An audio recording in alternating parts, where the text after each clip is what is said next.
Hello. All right. Seattle is online and off the leash. Oh my God. Oh my God. Did you just say that? Yeah. Oh Oh man. boy. Online and off Off the the leash. leash. Yeah. Hi, Craig. Hey there, Charlie.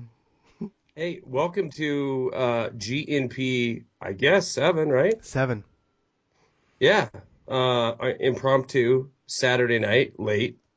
Uh, yeah. This is the preemptive China trip one. This could be the last recording. You never know what's going to happen. It's a long flight. It's 24 hours of flight time in total. And let's face it, the world's pretty jacked up, man. It's a little bit yes, I would say so. I'd say so for sure. I mean, hey, it's the I don't. Do we want to give the date in case you decide to post this on Wednesday? Well, I imagine Should we I we could just say Wednesday, and Wednesday is the 18th, so this is November 18th. just yeah, except you just put all the raw you just put all the raw audio up anyway, so they're gonna hear that first part. You know what they're gonna hear? Yeah. Hey, this is Craig from Seattle, and I'm off the leash. Off the leash. Oh, I was wondering what was taking you so long to get to Skype, but now I know you were on the leash, Yeah, I had to get the leash off. and now you're Uh, off the leash. yeah. It's You got like that studded collar off. Now I yeah. know why you moved to Seattle. Oh yeah. Well, anything goes here. Anything goes. Anything Well, goes. look, you know what else goes? Uh, Paris. Paris goes up in flames yesterday. Uh, well, at least if you're watching news, it's the end of the world. Uh, and I'm not gonna. Yeah, here's the deal. It's real easy for me to say, okay, 130 people. Yeah, that sucks. But you know, how many? What is that? I mean, what is that? How many people died of malaria today? How many people? You said something about how many people died of hunger today. Yeah, how many Uh, people starved to death today? yeah, Exactly. I mean, more than that. Yeah, more than yeah, 130 people starved to death today, and most of them, their life sucked from the day they were born. They never had yeah. like a good day to remember. Right, right. And so all that being said, I mean, that sounds so jacked up. That sounds so cruel, right? When you say it like that. But the reality of it is, um, yeah, it sucks. I mean, it's a horrible, horrible, tragic, and in the theater or whatever, the concert hall, where the name? Did you see the name of the band that was playing? Look, Oh gosh. Yeah, this is a mess, man. the This name of is the a mess. band. I'm sitting here casually talking about, hey, you know the name of the band that happened where these 100 people got their heads blown off Oh, last night? I That is to the point of being desensitized that we were talking about in the other program. And you and I are talking about this. Actually, I'm doing most of the talking because I'm interrupting you, but Oh, it's fine. you and I are talking about this. We're saying these things out loud. So if we're thinking this, if we're saying this out loud, then other people have got to be thinking the same thing. Like, it's a terrorist attack. Yeah, we get them all the time. ISIS is bad. We have to, keep this country on a military war footing because the enemy is at the gate. 8 people. I don't even know. They don't even know. It is so smacking a false flag all over this thing. And if you're not familiar, listen to this, and you're not familiar with that term, well, then you're probably going to be really mad when we get into this a little bit. But you know, instantaneous passports found from Syria. Because of course everybody that goes out on a mass shooting Carries a is passport going to with him. be Yeah, they're gonna pack their Yeah. passport with Okay. them, of course. AK-47, chest rig, No, no, no. magazines, got my Yeah, explosive belt on. Oh, passport. Shit, almost yeah, forgot. passport. What? I would have had to call it off. I'd have been, shit. Turn around, Ahmed. Turn around. Shit. I forgot my I passport. forgot my passport. I got to get my passport. Yeah, exactly. And those Yeah, things are bull made. crap. Those things are made out of titanium. They can survive. Planes flying through buildings. They can Yeah, survive. Uh, I mean, you name it. They are indestructible. totally. It'll be on. It'll be on. It's bulletproof, obviously. I know. It can. Yeah, I'm waiting for the day when someone goes like, "I was saved by my passport." It was was shot in the Well, passport. they always seem to be there, Luckily, and they they're always seem to be pristine. And isn't it freaking amazing? How wonderful investigative arms of government are now. They're just amazing. I mean, the bodies were barely hitting the floor, and they knew who they were, where they were from. We got, one from Belgium. We got one Syrian refugee, and just giving us the verbatim quotes that were being uttered in the theater. So we know it was because of Syria, because they said, "I'm doing this because of Syria." And it's like a bad freaking sci-fi movie where the evil supervillain is sitting there telling the plot of how he's going to how Dr. Evil is going to kill Austin Powers, right? hmm This is what I'm going to do, sharks with laser beams, and explain this elaborate plot and then kill him, right? But apparently that's what happens in modern day mass shootings inside of Paris and the world over. I mean, we know instantaneously now we have almost instantaneous tweets. We have quotes from the almost a victim that says exactly why they were there, what they were doing, so we can get on TV before anybody even knows what's going on and say, hey, this is because of ISIS. This is because of the refugee crisis that's going on, and what's going on in the Middle East. We need to clamp down on ISIS. We need to close the borders. They're closed right now. We're closing them right now. Although nobody's going to look into the fact that there's this great big massive climate change summit coming into town here in a week, and they were going to shut the borders down for that anyway. So they were getting all ready. We can't have a terrorist event without a drill going on. So and we can't have an event without taking advantage of a crisis, right? So we will have Hollanday come out right away. So we're going to close down the border, even though we knew they were going to do that anyway.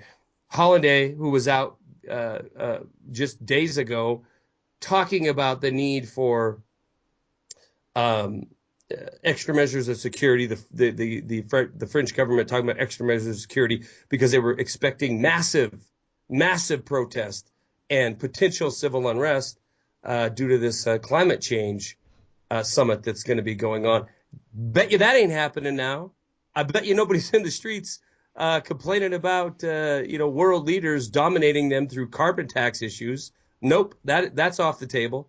We're going to be lighting candles and holding vigils and sending flowers and talking about the need for more and more hostility in the Middle East because it's working so damn well, right? hmm So I don't know. I mean, Craig, I know you watch these events, and I'm sure you have some. I know some of your opinions because you were sending me some messages during this whole event. But come on, is this anything but a false flag? I mean, does it have any legitimacy in your mind at all? And it's okay if it does. Maybe I'm too jaded. I just want to know what you think. Uh, I'm kind of giving it a 50-50. I mean, I look at it now. Whenever something happens, I just look at it like I know that something happened, but I don't know what. I mean, I know that uh, as far as I know, something happened in Paris. But when you watch the media, I was watching some. I was at work when I heard about it, um, and so there was a couple different. Actually, I think a French TV station and then some other ones. I forget the name, but their names. But they were streaming it live. They were just streaming the news live. So I was kind of watching. Had a little window open, and all I saw was the same, video sound bites kind of over and over and over again. So Hmm. it didn't really see much on the ground, and then all the pictures are fairly controlled. I mean, I haven't seen a lot of diverse picture taking. Like you just would expect to see just uh, to me crap tons of videos posted to people's YouTubes. I mean, like on Hmm. my phone, I can just do my video, then I can say share YouTube, boom, and it goes up. Right. So Pretty sure we all have that technology, Craig. yeah, we all do. I know you're a computer mogul, Yeah, but I'm I think we can all do that. yeah, yeah. I'm not really ahead of the curve or anything. I'm just saying, just referencing that because like Right. I think we all know we can do that. I mean, there may be a few people who don't have that feature, but most people do. So, where's that crap ton of video? I just always have thought about that. I mean, it seems a little odd that it doesn't exist because, Right. I mean, if somebody gets a flat tire in Seattle, there's like 9 people doing a video of it.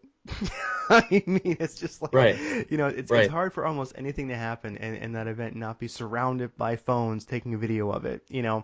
So, If a drunk sorority chick, oh, wets dude. her pants outside of a club, you know, it's viral and there's a Oh, billion videos of oh it. yeah. Within like 15 minutes, there'll be over a terabyte of video, like Right. uploaded from different phones and pictures and stuff. It'll crash YouTube. Like, holy shit, we're getting like, Yeah. 900 videos uploaded from Seattle. What is it? Oh shit, it's a Lindsay Lohan crotch shot. Crap. Yeah, and yeah, I mean, we have reports of tweets coming out of the concert hall, but they're tweets on. Where are they? Well, I don't think they exist, to be honest Yeah. with you. I think it's, hey, we're government, and we are going to tell you that we have undeniable proof, or at least sufficient proof, to establish who's involved, because we have tweets. We're going to use social media against the society, and we're going to say that we got these tweets. They're talking about this is for Syria. Take that. Blah blah blah. Yeah, and I just don't. So yeah, I give it kind of a 50-50. I don't really know what happened. I just know that there's something happened. Then you have like the MSM, uh, you know, news that they've been given basically to report on. Then you have like I call it the alt MSM because there is a lot of alternative media which is really just MSM. It's just mainstream media. It's kind of like Vice. I look at Vice as alternative mainstream media. I mean that's not alternative media. That's not so both your mainstream media and then a lot of your alt mainstream media, they're like, hey, they found a passport, so that must be like the word of God that somebody from Syria did this, and it's like, well, Right. I don't know, I mean, somebody could have planted it there, like, and also I'm just not there, and since I have this like problem of just not believing anything that the mainstream media says or the alt mainstream media, I'm like, it just means nothing to me. All I know is I kind of feel myself stuck in the same situation again, is where I know I don't know what happened, but a lot of the facts that are coming out just kind of sound like bullshit. Right. And another one, and this one is kind of disheartening, is this one thing that seems to happen every time is there was an training exercise going on at the same time, and now we find out. I saw it over at 21st Century Wire. There's some guy, Dr. Patrick Pellox, and he was a Charlie Hebdo survivor. And Hmm. he got on the radio. He was, being interviewed about his.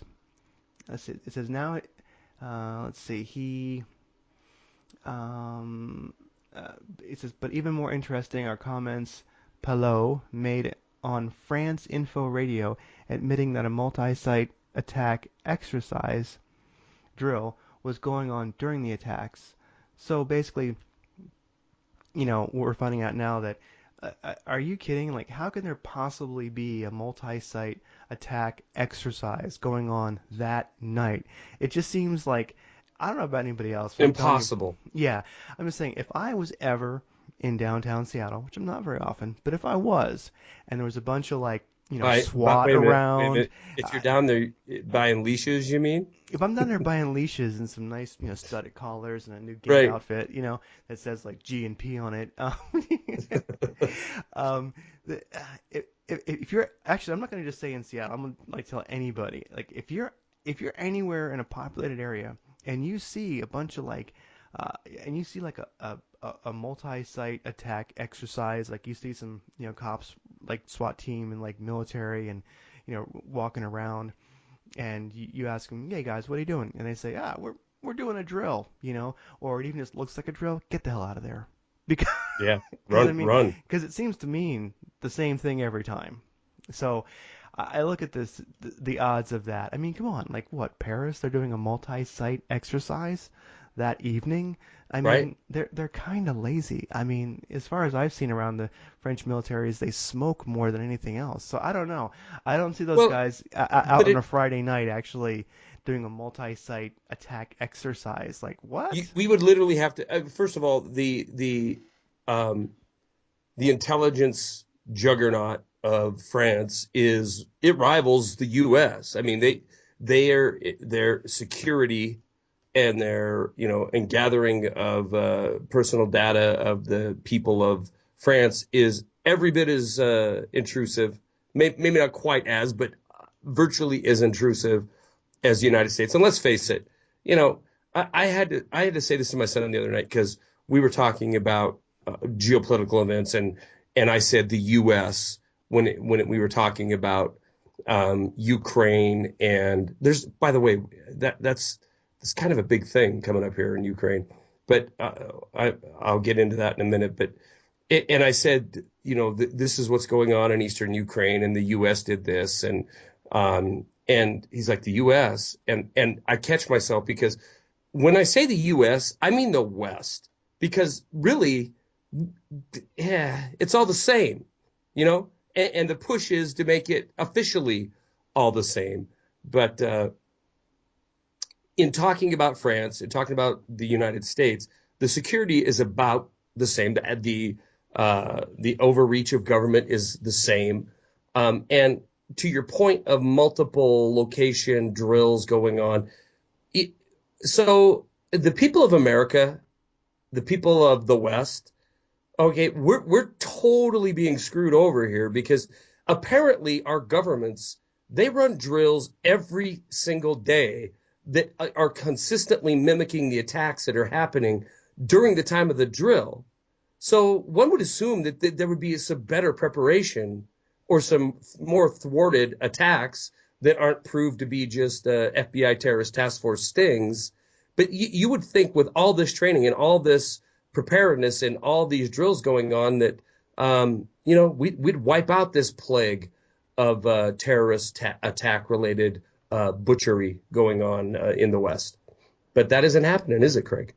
No, it's not. And I mean, you look at Syria, and I mean, I remember I have to look up to find the source, but I remember reading an article well, I guess this week, still this week, about America sending, America sending troops like special forces to kind of in bed 50. with ISIS, Right. basically to keep Russian and Chinese, I guess, Air Force from, bombing ISIS. That we put our troops in the way. Now, it's a pretty bold article, but I mean, reading it, it certainly looked reasonable. It looked legit, and you start thinking, well, yeah, that's why the terrorist situation has never been. Well, let me pose that differently. Well, in Syria, that's why we've been blowing the crap out of the place since, for months, and we don't get anywhere. And then, Putin comes in, Russia comes in, and they're really effective, and they start, it appears, at least from what I saw, making headway in chasing ISIS out, and then we embed troops with ISIS to keep them from, clearing them out. So I I look at that whole situation and go, man, we are so close to somebody making a mistake.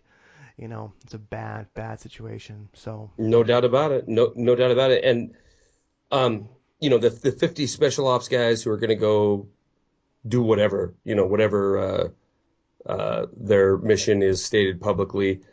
Uh, uh, yeah, I mean, you can't be wrong. You're saying ISIS, but the government would say that they're pro uh, moderate rebels. moderate rebels, right? And that is ISIS. So if there's any doubt, spoiler alert here, we built that force. Okay. John McCain put his arms around the leader, al-Baghdadi, and basically said that these guys deserve our support. They're freedom fighters. That's why they're driving Humvees, right? That's why they're shooting in a lot of cases M4s, and they have access to Western equipment because we're paying for it. We created it. We created it. We created a vacuum. We allied anybody that would say that they wanted to get rid of Assad and would back the West. So yeah, I mean, we're putting troops in. We're putting 50 troops in there, lambs to the slaughter, on one way, one side or the other. But one way or the other, either getting their head cut off by the guys that are there allegedly to help, or maybe a Russian missile coming down on them. Who knows? But the odds of something going south are 100%. That is a guarantee that that crisis is coming, where it's going to be a straight up, not proxy anything. It's going to be a Russian MiG pilot dropping something or firing something that kills an American soldier. That's coming. That is coming. Mark my words. And it's probably not very far away. In fact, it would be the perfect presidential debate circuit fodder coming up here, especially for Donald Trump, who's all about, uh, um, enjoying the recklessness of our government now because he can catch catchphrases out of them.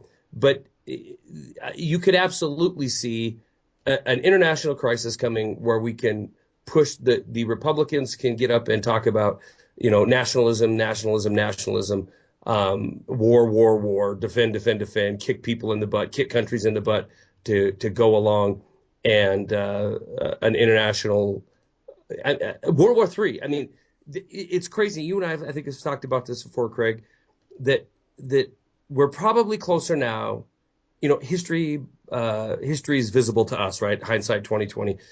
But if we could flash forward 1,000 years and look at this point in history, would it surprise you? Would it surprise the informed to see that here we are, 2015? We're talking about ISIS. We're talking about, yeah, Stone Age technology, right, in the Middle East, and we just, as a planet, we can't get a grip on getting these barbarians, as they're portrayed to us anyway.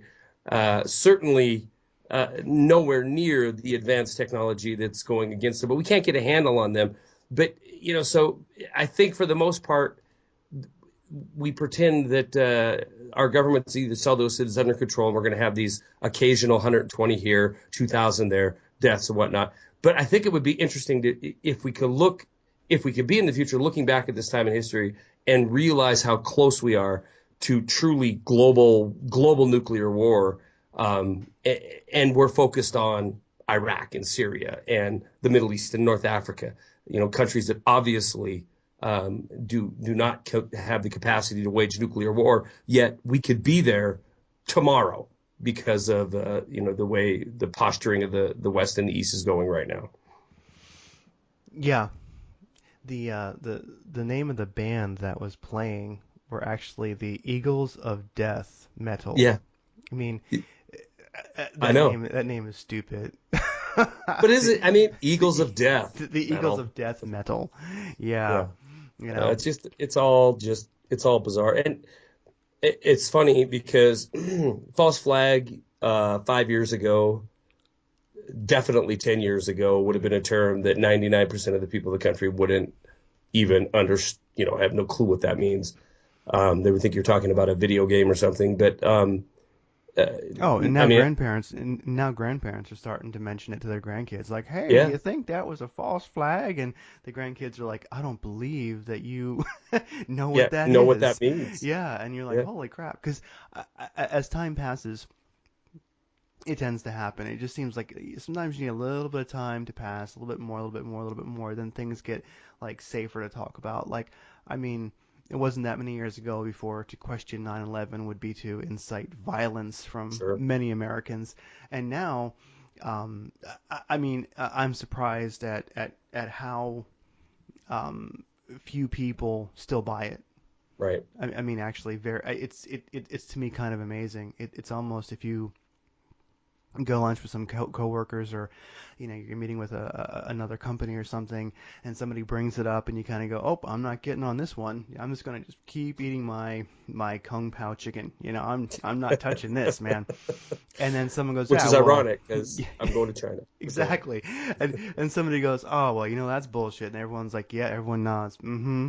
And you go, oh my God. You know what I mean? And you go, it does amaze me. So as time passes, uh, I find the same thing, and I find that there's certainly a generation that's one or two ahead of us, Craig, or even more, that just have a hard time wanting to believe anything other than whatever the anchorman on the network, news channel says. And I know people, I work with people that would be ridiculous, and I have ridiculously offended because I've made comments along, the lines of what we're talking about here.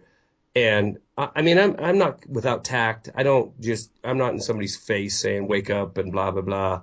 Our government's murderers. We're murdering people, and I mean, I don't go that route. I try to show some, evidence of obvious evidence of truth. But some people they're just not gonna. They just refuse to have their paradigm shaken up at all. And even in independent media, I mean, we occasionally get comments, and I've over the years got comments like that, like, "Are you ridiculous? How could you believe our government would do this to its own people?" And it's just so it to me now at this point in my life, it's blatantly obvious. I mean, our government does not give a crap about the people of this country. I mean, we're meat. I mean, literally meat to be put in front of bullets. That's what our soldiers are. Sorry if that offends. oh, 4,486 soldiers died in Iraq. 2,345 died in Afghanistan for what? For lies. I mean, complete lies all the way around. 500,000 Iraqis are dead. So, we're talking big numbers. We're not talking 9/11 numbers, a couple thousand. We're not talking Paris attack numbers, a couple hundred. We're talking, in the scale of biblical event numbers that governments, these collaboration of governments, are willing to, jump into bed with and let the bodies hit the floor, as the song says. And so for us to think that our governments wouldn't do this type of thing, that's ridiculous. They're doing it. And saluting and hugging a flag and pretending you're doing it for old glory, and because the brown guys in the Middle East don't want us to have freedom. That's pretty freaking naive, and you've been sold a bill of goods. And yeah, there's turmoil in the world, but there's a definite explanation for it, other than somebody's trying to come and steal your rights. oh yeah, I would say I look at all the fervor that's getting kicked up. You see lots of memes on the internet and such, like, you know, um, I stand with like America stands with Paris. Like, what is it? Hoping for peace doesn't go any further than your front door or whatever. Let's go bomb them Arabs or something. Just all these crazy memes, and I think to myself, like, the truth is we really know nothing. I Right. mean, something happened. There was a multi-site training exercise going on, as there always was. It always seems to be. We find out a magic passport was found. These titanium bulletproof, flame-proof, passports were found. And you ask yourself, well, who found it? What, supposedly one of the guys who blew up had it. Um, and it is remarkable how throughout this event, and I was watching it like everybody else, probably.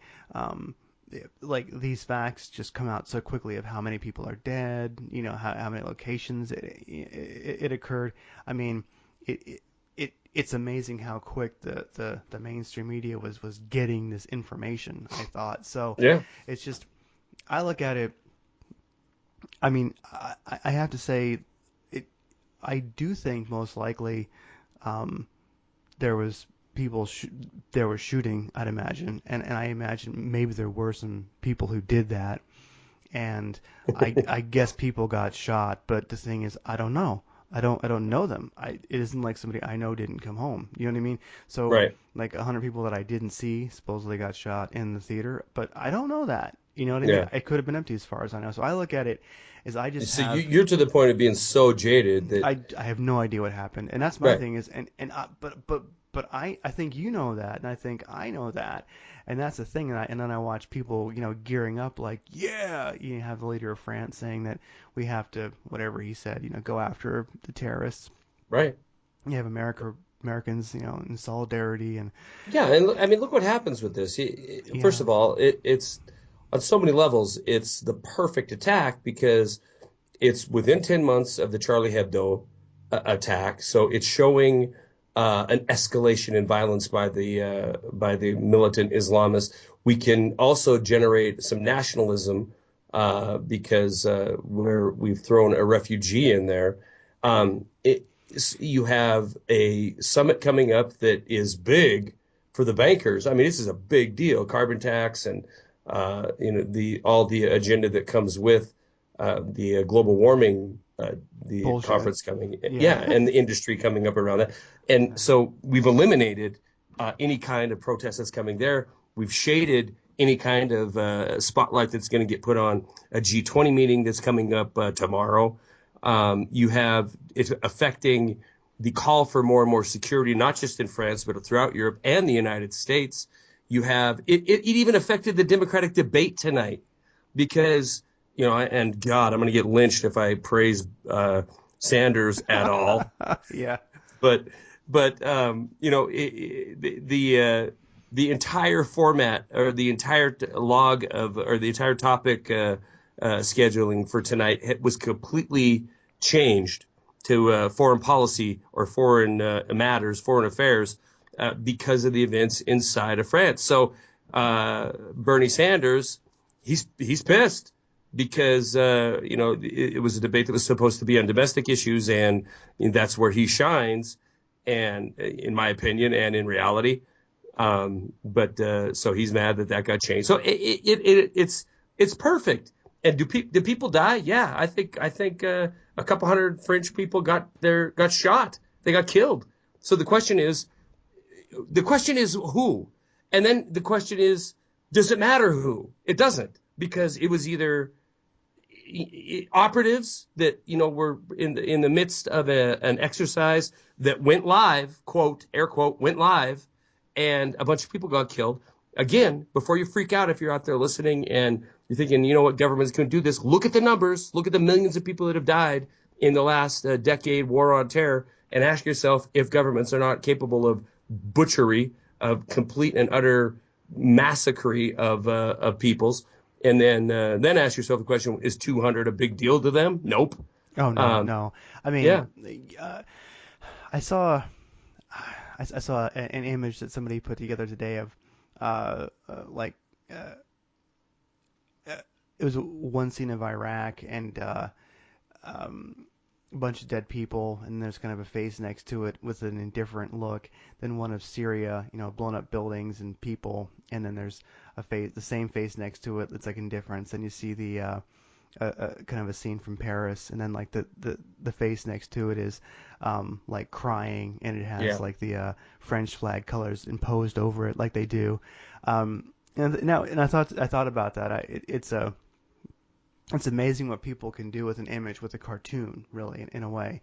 right. And um, it's like, yeah, I mean, so I mean, I feel for people who were killed, of course, but um, you look at what's happening, well, what the Western forces have done in the Middle East, and I mean, nobody's crying over that, at least in the West, and that's kind of a shame. I know it's something that I think about. I mean, Yeah, because I mean, having both been in the Middle East and you've kind of seen some of the aftermath. I mean, to me, it's nothing that I feel good about. I mean, a lot of people talk about precision bombing, because we our bombs know exactly where the terrorist is hiding, and yeah, I mean, having seen the aftermath of like a cruise missile hitting the side of an apartment building, I'm like, that's not precision bombing. That's just blowing up a friggin' apartment building, you know, and destroying all kinds of people and maiming and killing. And it's like, I mean, there's Paris the other night, right there, and that's Yeah. happened over and over again. So I don't know.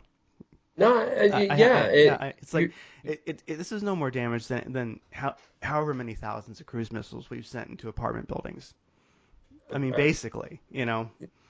absolutely. And where is the morality when you take a civilization and pretty much scrub it, scrub their existence uh, from anything what it was, and you facilitate, you know, who knows how many hundreds of thousands, if not millions, of deaths in a region for this long of a period of time, and then your morality is you justify it because you can label them something, and of course that's how we deal with crap, right? We get desensitized on it. We get, we rah rah hug something and start making chants and writing memes about these people all deserve to die, and it rationalizes and justifies it.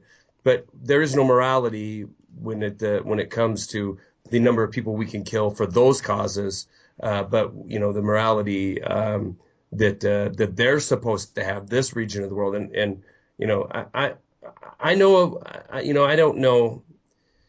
I'm trying to tread lightly here because I know Muslims, um, and I know some of their about their faith, and you know, uh, do I believe that, as some do, that every freaking Muslim is, just they're lying when they say that it's a religion of peace. No, I don't believe that. I think you can radicalize a ham sandwich if you beat the shit out of it for 15 years and you take everything that it ever is going to have and kill everybody that it ever knew. I think you could radicalize anything. I would be radical. I'm telling you. I would be so beyond radicalized if I was put in a situation, and I wouldn't give a crap what you called it. Radicalized Christianity, radicalized whatever, radicalized collar wearer, leash wearer, whatever you guys are out there in Seattle. I would be that radicalized because I've just seen everything I've ever known be completely eviscerated, and I'm going to want some payback.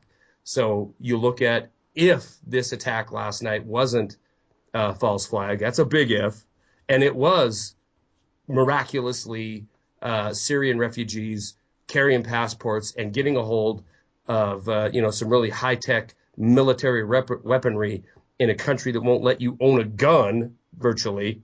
We can get into that a little bit because I did look up the laws on that. If it is that, if that is the crux of what happened, you had Islamists get a hold of weapons and go on a rampage, plan it out. Well, okay, so horrible as that is, there's not a peep, not one word, not one discussion out here, that is about why. Why is this going on? Why is there 1 million refugees pouring into Europe in the last 2 months? Why is that happening? That doesn't matter. That doesn't matter. We're going to have a G20 meeting. We're going to talk about how we're going to pacify the world and how we're going to have economic bliss for everybody. And we're going to create trillions of dollars every single year of wealth. But we're going to let this whole region of the world turn to a big steamy pile of crap. And when it pushes back, we're just going to rattle the drums of patriotism, and everybody's going to, hug a flag, make a meme with an eagle with a tear in it, or the French flag wrapped around the Statue of Liberty in America, holding hands, so they can go in and decimate another country, and Oh then yeah. wonder why we have people that want to kill us. Yeah, there was a great cartoon I saw where it was the Statue of Liberty had stepped off her big like platform that she's on, and she was stepping into the water, and like where she usually has a torch she's holding up, she had Yeah. an AR-15, and she's heading towards France. You can see it like Are you in kidding me? yeah I yeah totally just made that up, and that's been made now. yeah That's out there. yeah, and you can actually see like the Eiffel Tower off in the distance on this continent out there in the ocean, and in this little bubble where she's saying I'm coming, it's just like and but Jesus. isn't that the truth? I mean, now hey, I mean, I will say that some parts of this don't. So I don't know if this was like I say, I don't know what happened, but one thing I do think is the I don't mean to use crude terms, but not immigration, but like the invasion that's happening Right. in Europe right now. Um, uh, there's massive protests in Germany Yes. and Sweden, who's always is pretty is probably one of it's a hard hit country by it. Their their government is becoming more right, which is very shocking from what I hear for that country.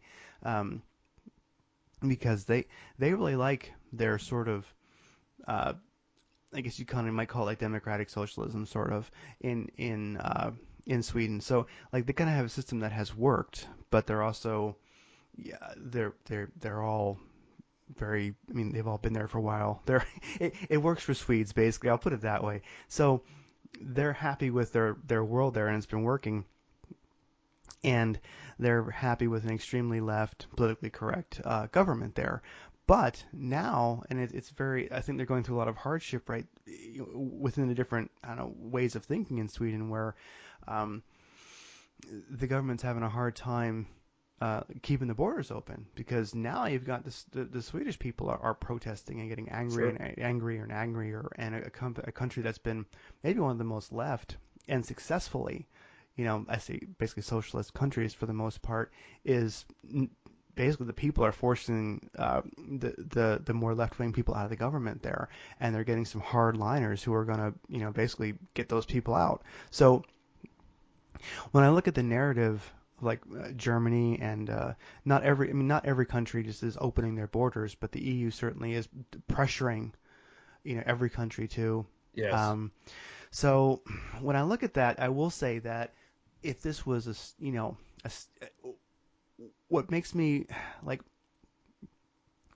wonder if it was real is that like blaming this on refugees, which seems to be what's happening. They're saying like, oh well, it was we found this passport. It was At least one yeah was they a found passport of a one. refugee. Yeah. Yeah, this does not fit the narrative of keeping the borders open. Now, I mean, I could get into why I think the borders are Oh open. I no, mean, I no, it's like to me like I think it's kind of everyone has different reasons. well, Go let me ahead. tell you how this plays in. Let me let me break it down for you, Craig. Okay, because I don't think it fits the narrative. I mean, to me, this is gonna there's It already does fit the narrative. It does okay. fit the narrative because when look, you have to have divide and conquer in Belgium, you have to have it in Germany, you have to have it in France, you have to have it in the UK. You have to have the people fighting amongst themselves and having a division that is so ingrained and so fiercely fought that that's the only thing that the people of the country are paying attention to.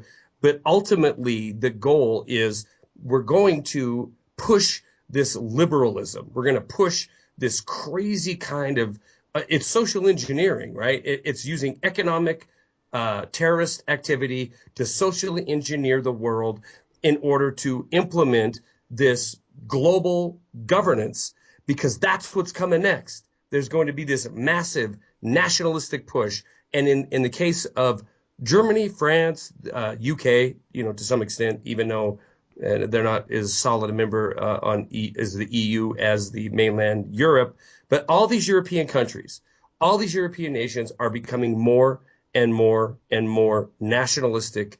At least the people, the natives, if you will, in these places are becoming more pissed off because they're seeing this invasion, this social engineering that occurred because of financial Oh, terrorist activity, and they are going to be crying out for this more socialist, I mean, this more radical nationalist perspective. But it isn't going to be just Germany, and it isn't going to be just France or just Spain. It is going to be we got to come together. We're now we are the EU. We have to have this governance and this control to lock it down. And you end up getting this totalitarian governance over the whole region, and using the boogeyman of the folks that are being poured in on the obverse side of that coin. You have the same government that now is doing everything they can to push as many people in as possible. It's the humanitarian right thing to do, knowing full well the outcome is going to be a cry for a nationalist push throughout the EU, and that's where we're at. I mean that I do see you it as yeah, I see it as more of a threat to the EU though, because I look at it, like when I look at a lot of the riots that invaders, immigrants, whatever you want to call them, immigrants is a more polite word, but when I look at a lot of the riots that have happened, like in France, they've been pretty violent, and that's by well the there's no refugees or immigrants, and then you look at like I was watching some pretty powerful videos in Germany where I mean there's like 30 or 50,000 people who were demonstrating saying that they don't want the refugees there. So I look at it, I see it as a threat to the EU because I mean I haven't talked to anybody from Europe, and I haven't. I mean what I mean is I haven't talked to a lot of people from Europe, but people who are from Europe or either they used to live there or they're there now. People that I have talked to, I can't find anybody who likes the EU. I mean it just seems like nobody seems to want to be in it. So I don't know. I see this as I look at it like even if there is, let's say like a like the Illuminati or something, or like the empire is a great word for it. I like the empire is a great word for it. I mean, it seems like trying to control the world and even have like a new world order, like a one world government. It seems like so many things go wrong. There's so many unexpected consequences. Like how the CIA actually has that. I mean, I think they branded that term back in the Cold War era, like the unexpected consequences, because they were always messing with things and they had to, kind of brand those terms like blowback and unexpected consequences because uh no matter how good your plan is, these unexpected consequences always happen. So you have to just be ready to record them and react to them because you never know. So like this event, and just watching it, well, what I do feel, I guess you could say more than I can intellectualize right now or even prove with facts, but just watching what we can see, what like the mainstream media is putting out there, it looks to me like I don't know, I don't I don't know for sure what is going to happen from it. I don't know if it's going to strengthen the EU or if it's going to or if it's going to weaken it. mhm. Is it going to make the governments crack down even harder on the immigration, or is it going to make governments have to just say, okay, we give up? I mean, because I look at some of the protests that I see in Europe right now, and I don't, and like I think in Poland there was one recently. Oh, and it was crazy. I mean, it filled a whole damn city. People were like, no, no immigrants here. And so I don't know. I mean, no matter what the plan was, Yeah. I think there's going to be blowback and unexpected consequences, and I think it's going to be a mess. I think. Do you know what I mean? Well, it's Yeah. already a mess, and but I mean I I don't know. I think if you look at it in the perspective of more of a macro view, right, and more of a there is no sovereign nation inside of the EU, right? It just doesn't exist. I know Germany's a powerhouse, economic powerhouse, and I know Northern Europe is the financial engine, and it is the richest continent on this planet. But there is no sovereignty there anymore. They don't exist anymore. So they can bitch all they want. I mean, Scotland tried to declare their independence or break away, and you saw what happened with that. You will see more and more people become more and more upset, but the International Monetary Fund, Brussels, there's no breakup coming. There is only more control and power, and that is going to be achieved not by everybody being happy and everybody going to work and not too many immigrants and society is normal. You can't do crushing totalitarian government. You can't do New World Order, Illuminati type government when things are okay. You got to have crisis. You got to have turmoil. You got to have blood in the streets. And that is what we're seeing inside the EU right now. Oh no, Call I it the believe it. call it the EU, call it whatever, Pangea. It doesn't really matter because I don't believe that the globe, when it comes to the people that are so powerful that they can engineer these global events and these mass shifts of humanity as we see. I don't think they view it as borders and flags and people. They see it as power. And the EU can call itself the EU until it's blue in the face, but at the end of the day, it's just going to be melded in to this new, Jean-Claude Trichet talking about we need global financial governance, we need more global control in order to control. This was in reference to economic crisis, but there is no other kind. Crisis is crisis. It doesn't matter if it's people shooting each other or people jumping off the roof because they have nothing, or they're dying because they have nothing to eat. One leads to another. That's why we have the refugee crisis. Was a financial crisis, which led to the Arab Spring, which was engineered, which led to more and more turmoil inside of North Africa and the Middle East in general, which led to a pushback and violence. And now we see it spreading into Europe by design, and a people that are freaking out and willing to give up all their freedom, all the liberty of their nation in order to get promise of security. And that promise of security and that security is going to come with a very, very high price. And it's going to be, your nation. It's going to be your freedom. And I would say that, from what my perspective is a little different. The way I'm seeing it is where I think that there's a very good chance of those countries, uh, rather than leaning on their governments for more protection, or giving them more control, I think some of them might be at the point of just saying no. Right. Because when I look at the protests against the immigration, they're getting bigger and bigger and really nasty. And as the people uh, put more and more pressure on the government, I think from what I've been reading, like I think Merkel's having a very hard time. I think that she's going to have to reverse her stance or just get thrown out of office pretty soon. So, But that's my point though, is that's that's faux self-governance. That's what that is. That's pretend self-governance. It's like, it's pretending we're in charge of our own destiny. And Merkel doesn't have a choice. It isn't like, I mean, she might have. You're talking on the border thing, and I'm yeah, talking on a broader issue. I'm saying that if the powers that be are trying to destabilize Europe through a crisis of an invasion of refugees, and that's what it is. I agree yeah. with you on your terminology. It's an invasion. And if that is the plan in order to destabilize and consolidate power and control, then the people's opinion be damned. And, you know, I don't see Germany or any other country saying, F you, EU, we're going on our own, because they don't have independence. They don't have the independence to do it. They don't have the financial independence because they're so tied at the hip with the International Monetary Fund and with the chamber in Brussels, that they've basically given up their sovereignty in order to play.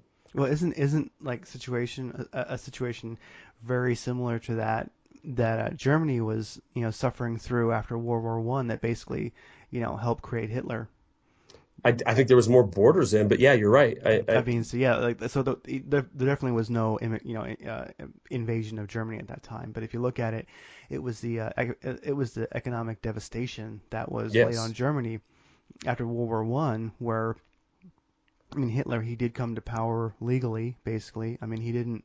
It wasn't like a George Bush election or something. I mean he did get there legally, yeah, and he was cool for a lot of years, and then he sure. got a little bit, psycho, decided he was going to take over the earth, but that didn't work very well, or at least Europe. But I mean, his vision was ultimately an EU. I mean, but it was one that would be kind of led by the Nordic people. So, Yeah, the Third but Reich. ultimately, yeah, but he wanted to actually give those states really. He didn't want to get into meddling. He really wanted to give those states their sovereignty. They just need to pay taxes, basically. So it's funny where you look at the EU today, then you look at the person who thought of the EU, before the current one. Gosh, and like, Hitler's probably would have been better. So it's. I mean, how could it be worse, right? At this point, so. Well, maybe I shouldn't say that, but let's just say strictly with the EU, borders and things like that. I'm not talking about genocide. Um, but anyways, so I don't know. Eh, I'm not sure if a lot of these European countries are. So when you mentioned like immigration, or we can call it invasion, I think one thing I've noticed, like if you go to Europe, is that there is like um, this is probably going to sound strange to people. I mean, when people say things like this, but there in those a lot of those European countries, you do have racial identity, and that identity, also is a cultural identity, and that identity kind of makes the country, you know, and uh, even though there's been migrations of people since the beginning of time, in general, uh, a lot of the racial identities that exist in different parts of Europe, they kind of create those countries. I mean, they've been there for a little while in history, and so I think one of the things with the immigration and why the governments have the borders just wide open is that I think their desire is to destroy the last bit of national identity because they're destroying like the cultural identity because they're destroying like the racial identity. Sure. I mean, because right now Germans are kind of German. There's like the Franks and then the whatever I forget. Then like in Sweden you've got some different makeups and French are French. And I mean, of course you have every culture is multicultural in this whole world, but in general, at least when I've been to Europe and gone through a couple times, those countries are pretty damn white. And Yeah. so there is a racial cultural identity which creates those countries, and that is strong. And I think that's one of the things that can sort of make those countries rather bold and stand up to a repressive EU. And I think in a sense that's why those borders are open right now to destroy that racial cultural identity of those countries. Because once you don't have that, then well you've got your EU. You know, so that's one thing I But would say. Yeah, go ahead. the the the construct of the EU is kind of facilitating this migration anyway. It's Yeah, doing I it. Yeah, guarantee you, if there yeah. was no EU, It if there wouldn't was no happen. huh? No, it wouldn't Yeah, happen. no, Yeah, you'd have in Germany be like, yeah, and this I ain't don't happening. think so. Yeah, they'd be like fire up the ovens. They'd be like, no, no, it's not gonna Farfik happen. Nugan, we're not doing this. This is what they'd say. But I just, I mean, I think, as we talked in the last program, it takes a generation to desensitize, and it takes a generation to completely change their mindset.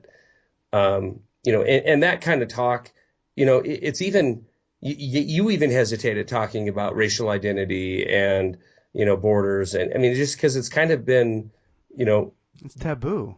yeah, It's it's been made taboo to talk about that, but you're right, and it isn't. I mean, you could say the same thing about African countries as you can about European countries. It's just it. Sorry. It doesn't matter that black, white, or whatever. It is the culture of that country, and these are the people that built that culture. And yeah, if you interject uh, a totally different race of people. I shouldn't say race because a totally different sect, right? A totally different culture. Yeah, even population. that. Yeah. Yeah, a totally different culture of people. Then yeah, it's going to water down what you got. And in some ways, that's called diversity, and that's good.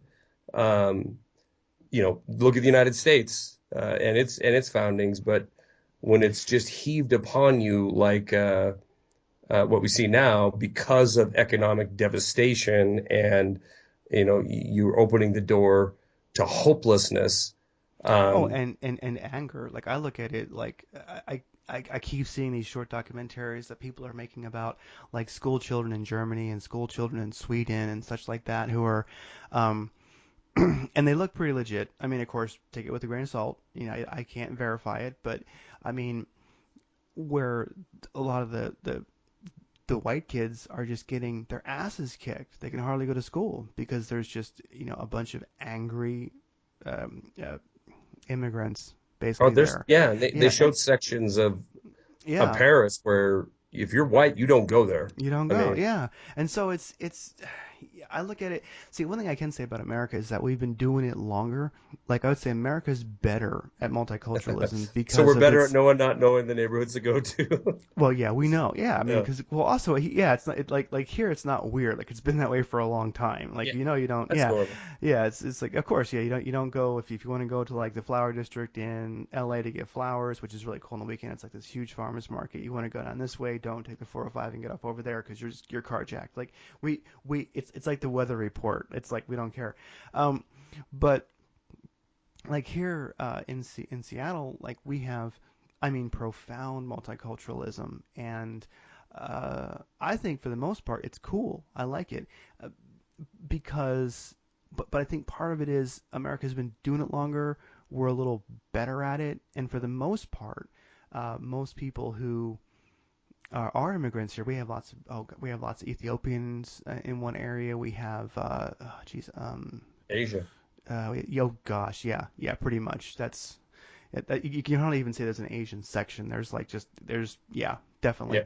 Um, and the thing is, most people they naturalize and they keep their culture and they really like it, and but that's the big difference because I think when you come to America, there's a naturalization process, and I think most people, oh, like there's people, gosh, in one area like from Somalia, Nigeria, Ethiopia, all these countries, and it's great because like this one area of Seattle, there's like all the best food ever. If you like Ethiopian food, we've got it here, And when you go to those restaurants, the people are just pure kindness. I mean, it's just amazing, and they're all from Ethiopia. I mean, you're going and getting the real deal, and I don't know. I think we do it better here, but I don't know. When I see what's happening in Europe right now, it's not like they've had the experience America's had, I think, with multiculturalism. It's just different. And I Yeah. think a lot of people who are, fleeing there or who are going there, I don't trust all their motives. I don't. I'm like, I don't know. I don't know about this. They like to they like to show the sad looking families on the camera, but when you see more footage of it, there's just a lot of angry men, Sure. who are and I've always thought like I mean I remember I said it like weeks ago or months ago. I was like, once there's enough people there, I mean expect the crates of AK-47s to show up, and yeah, I mean this would be a good way to definitely I don't know, destabilize those countries. I just don't know. Yeah. I really like. I don't know what happened in Paris, and then I also the aftermath. I'm not exactly sure. No matter how well it was, whoever planned it, whatever their intent was, or it's like I just look at it like we just got to see what. To me, I'm like we just got to see what happens in the next few months, and even in the next few weeks and the next couple days, because you know I I think even I know you don't think so, but I think this could start countries falling out of the EU because if the people get mad enough, they're going to say, look, if the EU is going to just fine demonize us, say we're horrible, call us racist, do whatever you want, we're throwing these people out, and that's that, and we're leaving the EU, kiss our ass. All it takes is one nation, and I think they would just start leaving like crazy. It's completely unpopular as far as anyone I've ever talked to from there, and it goes to show that real separation of how like the elite are always out of touch, or more than out of touch, they just don't care. I don't think anybody in the governments of those countries really. I'm sure they hear plenty from the citizens of those countries that Sure. they're just not interested in the mass immigration, and they're not that interested in the um, taxes and such. I mean, I've talked to some people who are like one guy from Britain, and I mean, he's a real hardcore nationalist. I mean, he loves the crown and everything else. I mean, and but even that guy that I know, he's like, why the crap are we in the EU? It just, all it does is screw us over.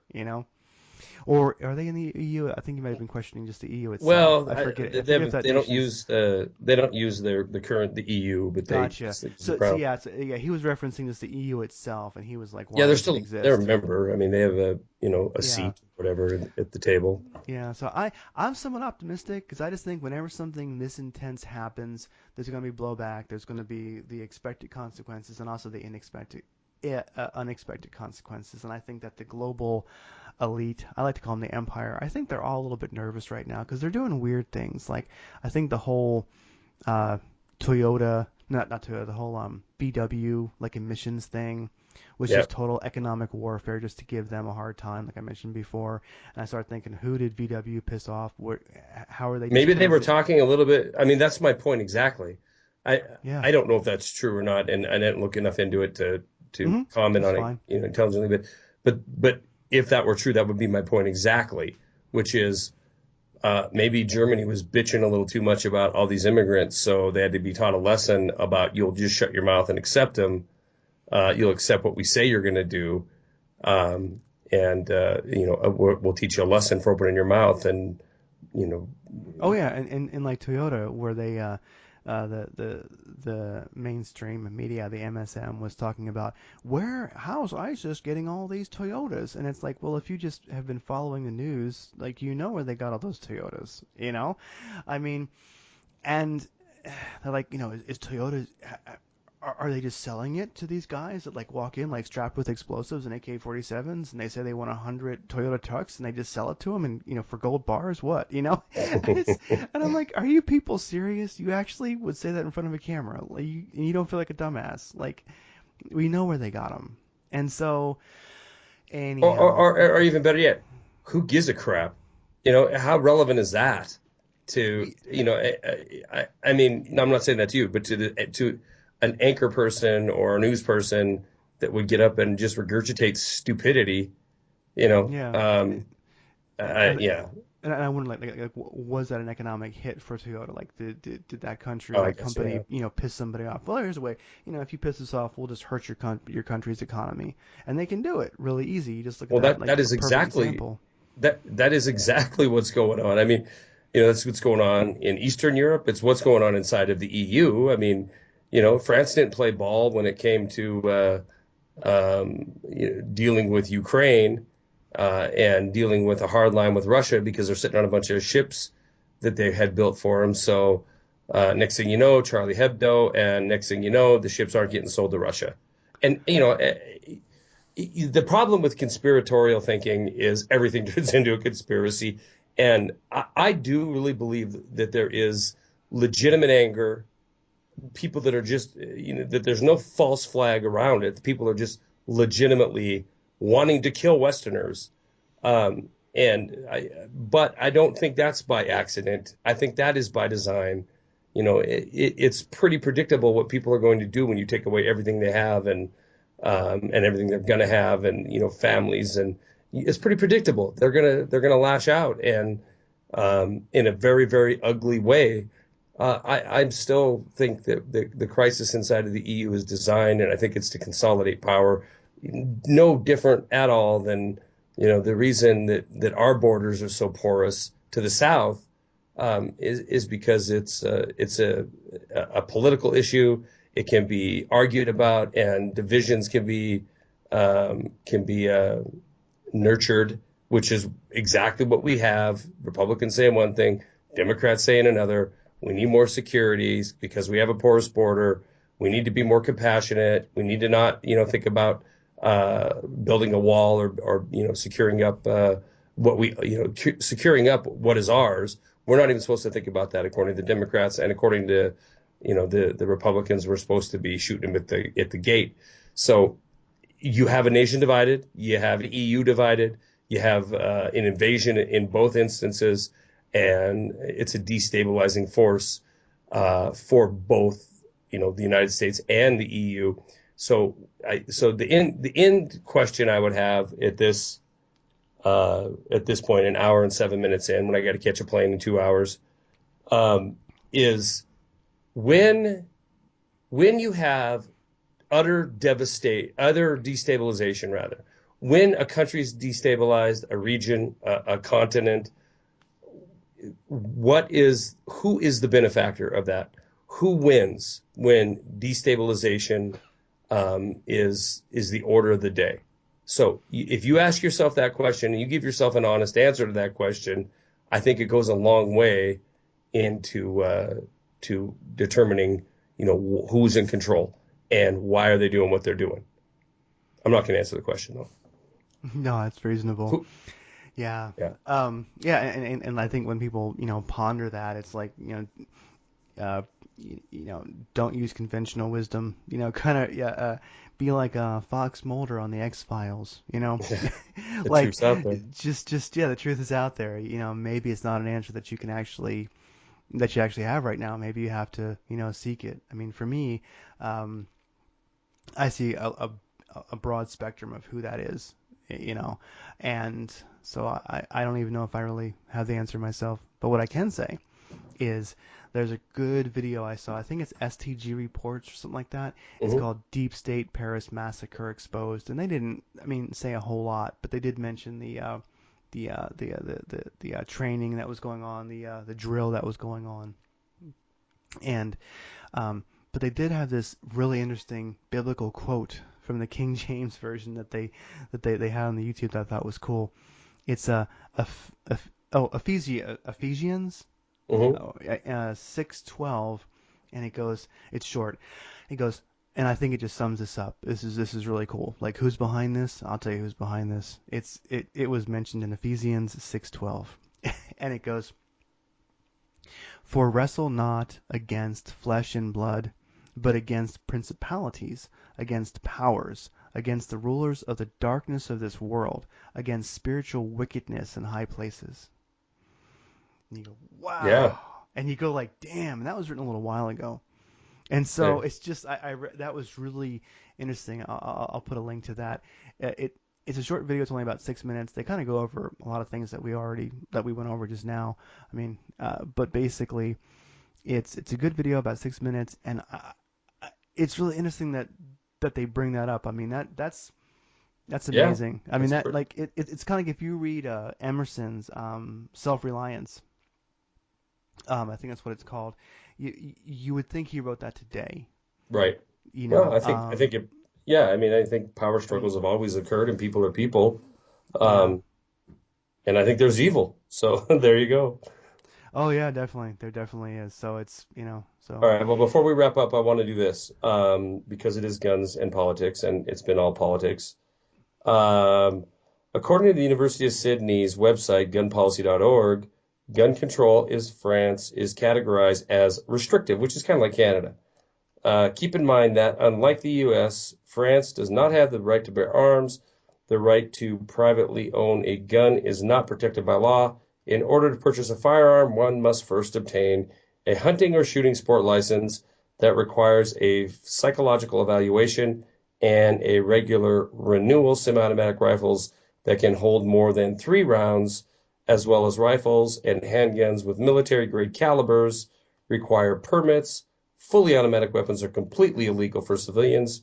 If one purchases or possesses a gun illegally, the punishment is a maximum of 7 years in prison. So, yeah, uh, if yeah, I know that's out there. I mean, Donald Trump said tonight, if they had, a stronger uh, gun culture, maybe this wouldn't have happened. Um, yeah, I don't know, maybe, but uh, there's no place on earth that has the gun culture that the United States does, and there's literally no place on earth that has the ability for peoples to protect itself the way we do. So get out there and protect yourself. Take advantage of your God-given alienable right. Inalienable, not alienable. Inalienable. yeah, definitely. Yeah. No, I think so. It is something that people could debate quite a lot. But but yes, I mean, Paris does have the gun control that many dream of for America, Yeah, and soft target, and that's pretty much proven. So, but yeah, I mean, would it make any difference if that happened in Texas or like Arizona, gun loving states? I mean, every state's gun loving, but it's really tough. I yeah. mean, who exactly knows? I mean, there's so many places that Well, people let's go. face it. If a couple of gunmen come running into some theater, and even in Texas or Montana or wherever, I mean, yeah, I guess there's a way better chance they're going to run into somebody that's concealed carry. But, even guys who carry that, there's very few, I think, that religiously carry. You know what I mean? Like, Oh yeah, I'm guilty of that too. You go, well, this place, they're prohibited there, and I don't feel like the hassle, so I just don't. So yeah, I'm guilty of that sometimes too. yeah. So, all right, But yeah, buddy. I think that it's one of those things where I know I've kind of had that debate with many people where if you're in that movie theater and you're concealed carry and you have to drop on the person, but the exit is right there, are you gonna, push your family out the door and get out of there and cover them, or are you gonna take that person on? So yeah, it's I would say that basically the guys would have had a much harder time, maybe not lived as long, but it could happen here too. There's but a good chance they might some of them might have gotten taken out kind of quick. But so for guns and politics, so gear, check out the YouTube survival. I'll link to it. Check out the survival little YouTube channel. It's really badass. She's been doing it forever and just covers very practical, survival stuff and bugging out stuff. And she kind of has her like Stone Age fortress that she's made out in the woods, and she's always adding on to it. It's really cool, and she goes over cool and interesting gear. Hmm. Um, and then it's someone who's like just been doing it like since before it was cool, Right. and it's just there's endless videos of just her doing incredibly practical things and does a lot of gear reviews, and it's actually cool. Like here's somebody who actually like lives in a house, but I mean has this like bug out shelter in the woods. It's on private land, but has built it and kind of like will make like a little oh you just I don't even get there's so many cool things she's done. So and then other than that, it costs a fortune. But there's a last thing I'll mention is the Full tie bolt pen Tad edition. Anyway, um, there's so many like tactical pens these days, and there's this one company that put one out, and it's the yeah, it's got a crazy name, Full Holter tie bolt pen Tad edition. Anyway, titanium pen. It has like a bolt on it that you actually it's like racking around like chung chung, but it's Hmm. actually just Oh, I've like seen that. I've definitely yeah seen that. yeah it's Yeah, like it's the like things $300. yeah, I think it's like yeah, it's like 160 to 175. It shows here. I don't think I'd ever get it, No, you won't but get it. The reason it's so for much. Yeah, it's so much money, but it's just badass. I mean, yeah, anyway, for all those tactical pen lovers out there, here's which is just me. like, I carry one. yeah, this is like, you know, it's one of those things where you start thinking like, do I just want to give myself a little treat? Like, you know what I There's a mean? bolt action tactical pin. I have a bolt action tactical pen. I'm like, I tell you what, if they ever come out with a mechanical one that takes a magazine of lead, that's it. You're in. I'm buying it. That's just I'm buying it, and All that's all right, I got. Simpson, I got to go to the airport. I'm not even kidding. I have a flight in an hour and 40 minutes, and I can no longer stay on the air because I have got to grab a suitcase and get out of here. All right. Well, I will talk to you. Um, Send me a postcard from China. Hopefully, can make it there, make it back, and I'll talk to you. We'll be back. Well, this will be this week's coming up's guns and politics, but we'll be back in another week. I All get right. back Friday night. So, all right, buddy. Enjoy. See ya. Bye.